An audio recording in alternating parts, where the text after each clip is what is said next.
أعوذ بالله من الشيطان الرجيم بسم الله الرحمن الرحيم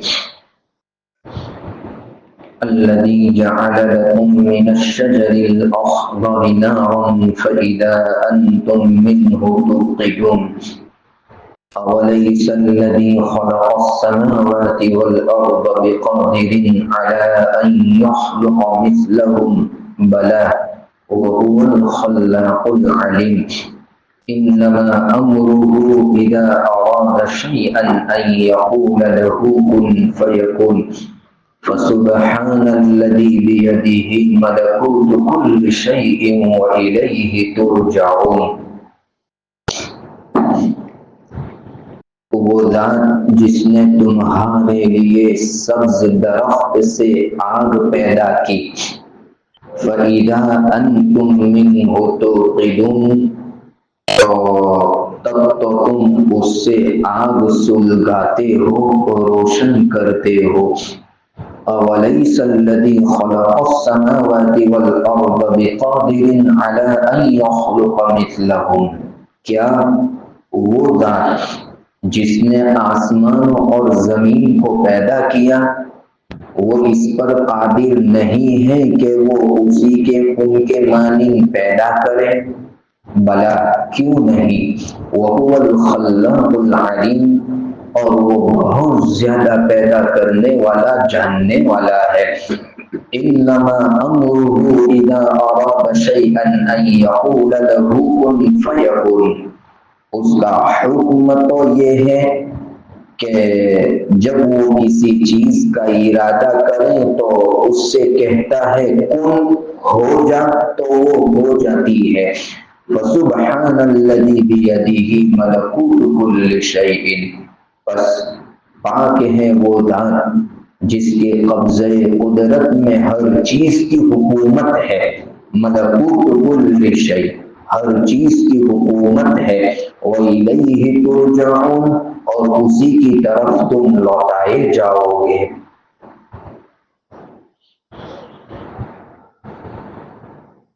کل کی مجلس میں اخیر میں عاص بن وائل یا ابی بن خلف جو ایک بوسیدہ اور سری ہوئی ہڈی لے کر اللہ کے رسول صلی اللہ علیہ وسلم کی خدمت میں آیا تھا اور اس ہڈی کو توڑ کر اس نے اللہ کے رسول صلی اللہ علیہ وسلم سے پوچھا تھا کہ کیا اللہ یہ بوسیدہ ہڈی جو سری ہوئی ہے چورا چورا ہو گئی ہے اس کو دوبارہ پیدا کرے گا تو اس موقع پر اللہ کے رسول صلی اللہ علیہ وسلم نے فرمایا ہاں اس کو پیدا کرے گا اللہ تجھے بھی موت دے گا تجھے بھی دوبارہ پیدا کرے گا اور تجھے جہنم میں داخل کرے گا اس کے بعد پھر اللہ نے اس کو اپنی پیدائشی حالت کو یاد دلاتے ہوئے فرمایا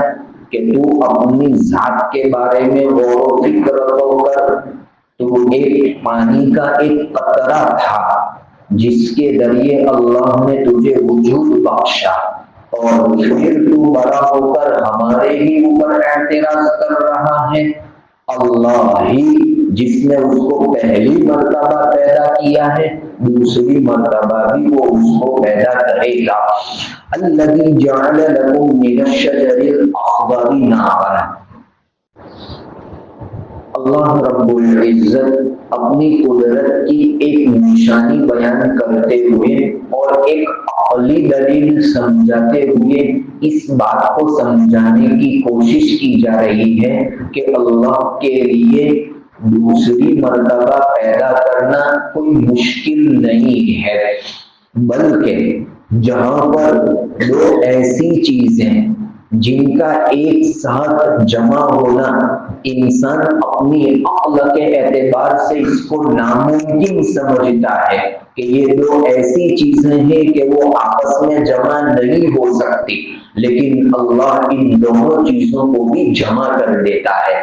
انسان اپنے عقل کے اعتبار سے یہ سمجھتا ہے کہ یہ دونوں چیزیں تو آپس میں کبھی جمع ہو ہی نہیں سکتی ہے، لیکن اللہ رب العزت انہی دو چیزوں کو جمع کر دیتے ہیں۔ اس کی ایک مثال سمجھاتے ہیں کہ ذرا تم سبز درخت کی طرف دیکھو۔ اللہ رب العزت نے جو درخت پیدا کیا ہے ذرا اس کی طرف دیکھو۔